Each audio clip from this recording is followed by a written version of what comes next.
नमस्ते प्यारे बच्चों, मैं आपकी हिंदी मिस फरीदा बोल रही हूँ। ये 9वीं कक्षा के लिए है। तो पिछली बार आप देखा होगा स्वच्छता और व्यायाम, आपको समझ में आया क्या वो पार्ट? ओके, अब इस बार हमें नांदेड़ की तरफ जाने वाले हैं और इसका पहला स्टोरी होता है हार की जीत। हार की जीत इसका मतलब होता है विक्ट्री ऑफ डिफीट। ओके, इसके आते हैं श्री सुदर्शन जी। देखिए श्री सुदर्शन जी, इनका जन्म है 1895 में और मृत्यु होता है 1967 में।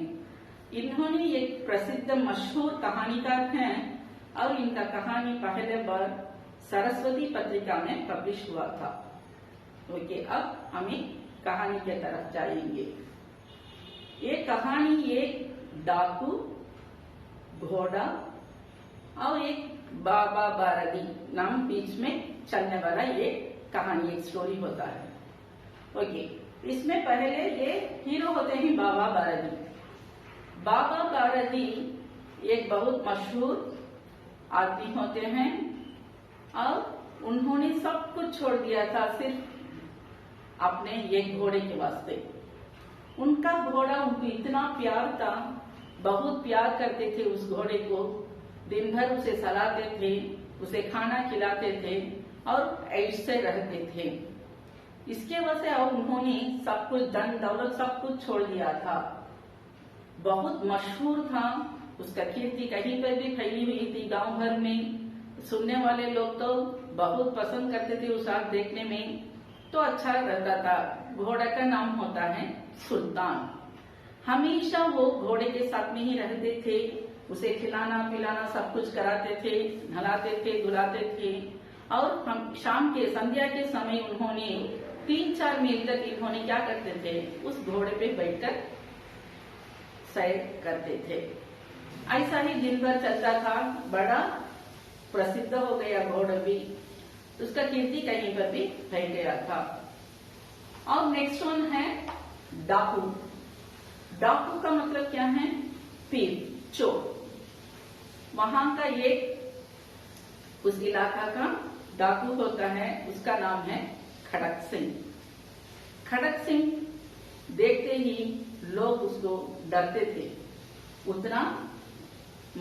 उतना कठोर था वो खड़क सिंह ने। उसे ये समझ में पता लगा कि वो सुल्तान के बारे में, घोड़ा, सुल्तान का नाम क्या, कौन है? सुल्तान घोड़ा होता है।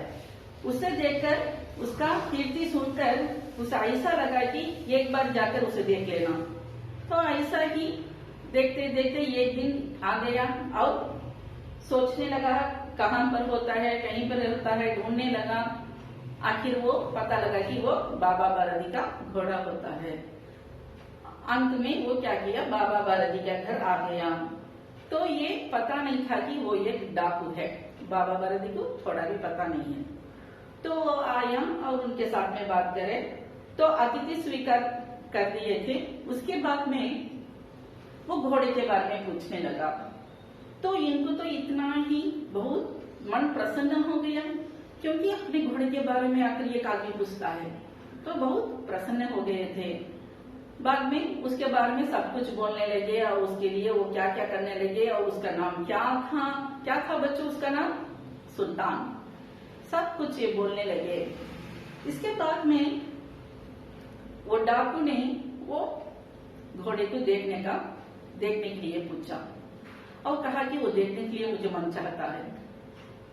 ओके, नेक्स्ट वो क्या किया ने, बाबा बारदी ने उसे लेकर अस्तबल गए। अस्तबल का मतलब क्या है? जहां पर घोड़े को रखा जाता है, स्टेबल कहा जाता है। फिर वहां पर गए और घोड़े को देखते ही इतना मन प्रसन्न हो गया डाकू को। बहुत अच्छा था, बहुत शाइनिंग सा था वो। देखते ही इतना उसका दिल काबू में आ गया उसे कैसे भी, और वो तभी वो सोच लगा ये घोड़े को कभी कैसे भी अपने काबू में ला जाना, अपने कंट्रोल में ला जाना। तो उसके बाद में उसे सहलाते हुए, देखते हुए, इधर खड़े उधर खड़े सब कुछ किए, वो देखते ही रहते थे। अंत में क्या हुआ, उसने पूछा कि घोड़े कैसा चलता है, घोड़ा कैसा दौड़ता है, ये देखने के लिए मन चाहता है। बाबा बरद ने वो की इसमें क्या हो गया, उसे घोड़े को अस्तबल से बाहर लाए और घूमने के लिए इधर उधर लेकर गए। फिर वो उधर दौड़ा इधर दौड़ा, ऐसा ही हवा से भी तेज दौड़ा था घोड़ा। तो खड़क सिंह तो दिल तड़पने लग गया, तो घोड़े को कैसा भी वो अपने स्वीकार कर लेना। ऐसा ही थोड़ा समय बीत गया। अंत में चोर ने कहा, बाबा बरदी इसे कैसे भी मैं लेकर ही जाऊंगा, ऐसा कह दिया। सुनते ही बाबा बरदी बहुत डर गए। सोचे थे ये एक ऑर्डिनरी आदमी होता है, उनको पता नहीं था ये प्रसिद्ध डाकू है। लेकिन उसे ऐसा ये बात सुनते ही बहुत डरने लगे और कांपने लगे। लेकिन वो बड़े जोर से हंसने लगा डाकू ने और कहा कि जरूर मैं इसे मेरा कर लूंगा। ये कहकर वो चला गया। ये बात तो इनको दिन रात चुभता ही रहता था। वह नहीं सोते थे, नहीं खाते थे, हमेशा अस्तबल में ही रहते थे, घोड़े के पास ही रहते थे, सब कुछ उसे ही देखभाल करते थे। दिल तो ऐसा ही तड़प रहा था उनको, कब आएगा, कब लेके जाएगा। ऐसा ही थोड़े दिन बीत गए। थोड़े थोड़े से क्या हो गया कि बाबा बरदी वो चोर का बात को भूल गए थे। थोड़ा समय के बाद एक दिन क्या हुआ, हमेशा इनका क्या होता था, इनका आदत क्या था, संध्या के समय ये जाकर सैर करते थे 2 दिन में। ऐसा ही वो एक दिन क्या किए कि सैर करने निकले थे। तब एक पेड़ के एक तरफ से एक करुणामयी भरा एक आवाज आने लगा। तब बाबा बरदी ने इधर उधर फिरकर देखे तो किधर भी आवाज आता है तो उनको पता नहीं लगा। थोड़ी देर ऐसा ही गए। उसके बाद जिस दिशा से आया था आवाज, उस तरफ वो जाने लगे। वहां पर एक पेड़ के नीचे एक आदमी पूरे अपने कपड़े से लिपटा हुआ बैठा रहा था। वो ऐसा ही करुणामयी आवाज से ऐसा ही चिल्ला रहा था, मुझे मदद करो, मुझे मदद करो। बाबा बरदी ने ये आवाज सुने और ये वाक्य सुने, तुरंत दौड़ गए और उसके पास जाकर खड़ गए। वो सोचे कि ये एक अपहाज है, इसे कोई अवश्य कुछ मदद चाहिए, जितना होता हमें उसे सहायता करेंगे। ऐसा कहकर उसके पास जा खड़े। बोले अरे अरे क्या हुआ, कौन है, क्या है? वो मुझे ऐसा चल नहीं सकता, मेरे तो पाँव ऐसा दर्द होते हैं, मेरा तबीयत खराब हो गया, थोड़ा मेरा मदद कीजिए बाबा, थोड़ा मेरा मदद कीजिए, ऐसा ही कहने लगा। बाबा भी अच्छा क्या होना, क्या मदद होना, चलो मैं कर दूंगा, थोड़ी ही दूर पर ही मेरा गांव होता है, वहां पर मुझे लेकर छोड़ देना। ओके, ऐसा ही कर दिया, चलो हमें घोड़े के साथ चलेंगे। लेकिन वो तो ऐसा एक कन्निंग प्लान किया था और वो कहने लगा कि बाबा मुझसे चल नहीं सकता, अब क्या करेंगे? ओके, वो कहे कि वो घोड़े से सुल्तान के पीठ पर से नीचे उतर गए हैं और इस आदमी को, इस अपहरज को उस घोड़े पर बिठा दिया। और वो क्या किए, उसके वो डोरा पकड़कर चलते ही रहते थे, ऐसा ही उसके साथ में थोड़ा बात करते हुए चलते थे। थोड़ी दूर ही गए, झट से उनके हाथ से लगाम को छीन लिया वो आदमी ने, वो अपहरित ने। बाबा ये थोड़ा भी नहीं सोचे थे, वो ऑर्डिनरी सा ऐसा ही चलते रहते थे, सरल भाषा करते रहते थे। झट से उनके हाथ से वो लगाम छूटने से वो आश्चर्य से इसे देखने लगे। ऐसा ही खींचा था वो आदमी और जोर से कड़कड़ा कर हंसने लगा, हा हा हा, ऐसा ही हंसने लगा। बाबा बरदी ऐसा चकित होकर देखे, क्या हुआ, कौन तू? तब क्या, देखो मुझे अच्छा सा देख लियो, पता नहीं मैं कौन हूँ, मैं अपने घर भी आया हूँ, कौन है? क्योंकि बाबा बरदी ने वो पिछले चला था, वो इंसिडेंट को भूल गए थे। तभी थे, मैं हूँ खड़क सिंह। बाबा बरदी बिल्कुल डर गए और कहा कि मैं तो उस दिन क्या कहा था, आपके हाथ से, आपके पास से अपने घोड़ा को छीन कर ही जाऊंगा, कर लिया ना, ऐसा कहकर वह जोर से जाने लगा। अब बाबा भारती मजबूर हो गए, कुछ भी कर नहीं सके। अब पहाड़ को एक हेल्प करना गलत है क्या? लेकिन ये इंसिडेंट तो ऐसा ही कर रहा है कि ये हेल्प करना बहुत गलत हो गया। कुछ भी नहीं कर पाए। उनका प्यारा सा प्यारा घोड़ा उनसे छूट कर जाने लगा। बहुत दर्द हो गया, बहुत दुख हो गया, रोने लगे वो। फिर भी वो क्या किए? अच्छा क्या बाबा, क्या क्यों ऐसा ही देख रहे हो? ऐसा ही खड़क सिंह ने पूछा। कुछ नहीं, अब मैं कुछ नहीं कर सकता हूँ, मैं मजबूर हूँ, लेकिन मैं आपसे ये विनती करता हूँ। विनती का मतलब रिक्वेस्ट। इसे क्या नहीं करना? अस्वीकार नहीं करना, मतलब एक्सेप्ट कर लेना। क्या बाबा बोलिए, आप कर लेने से मैं बहुत दिल खुश होऊंगा, ना तो मेरा दिल दर्द होगा। बाबा बारी का दिल दर्द नहीं होना, बोलिए क्या करना मैं?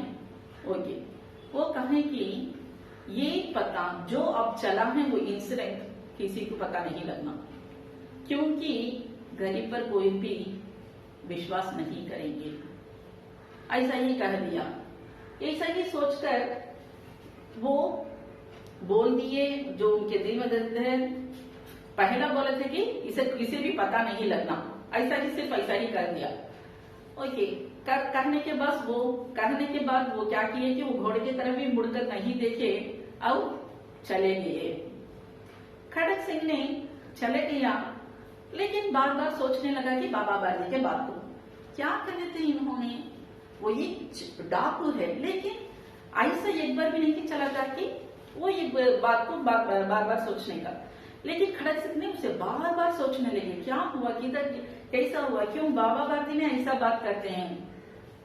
इसलिए वो बाबा भारती से थोड़ी समय के बाद पूछे कि बाबा भारती क्यों ऐसा ही आपने क्वेश्चन ऐसा ही बोले थे। तब वो कहे कि इसका मतलब होता है कोई लोग भी गरीब पर विश्वास नहीं करेंगे। दिन बीत गया, बाबा भारती घर चले गए। सुल्तान के याद में बहुत दुख हो गए। खाते थे नहीं, खाते थे नहीं, पीते थे। थोड़े दिन के बाद उन्होंने एक सरल लाइफ में आना शुरू करे। भजन करते थे, भक्ति भाव में रहते थे, खाते थे, कुछ सैर करते थे, कुछ व्यायाम करते थे। ऐसा ही उनका दिन बीतने शुरू हो गया। लेकिन डाकू होने पर भी उसके दिल में बाबा भारती का जो बात हुआ था वो दिल में चुभने लगा। वो हमेशा दिन रात सोचता था क्यों ऐसा कहे, क्या हुआ। डाकू होने पर भी इतना एक बात सोचेगा तो हमें पता नहीं है, लेकिन वो ऐसा ही सोचने लगा।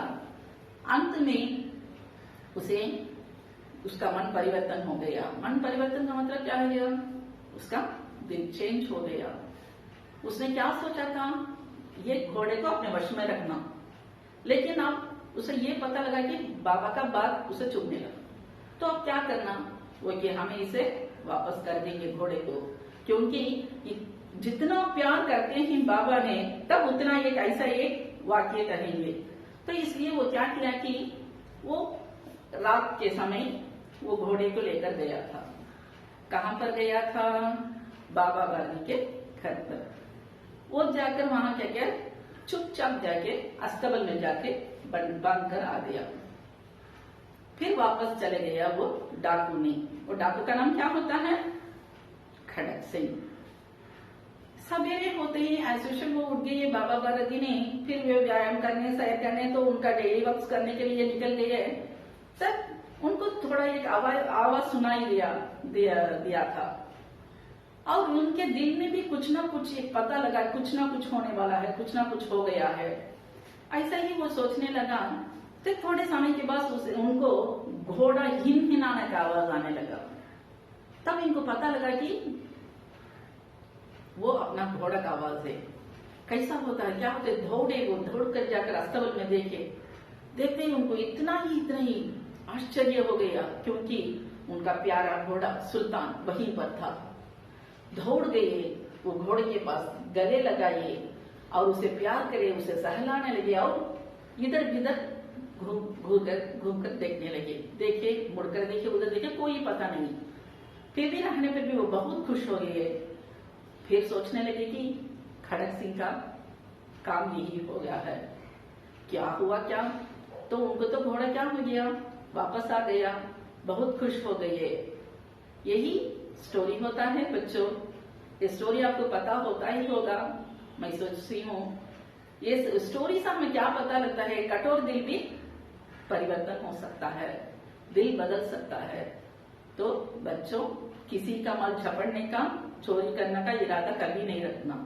तो उनका वो लोग का क्या होता है, दिल दर्द होता है, ये भी वो शाप भी दे सकते नहीं।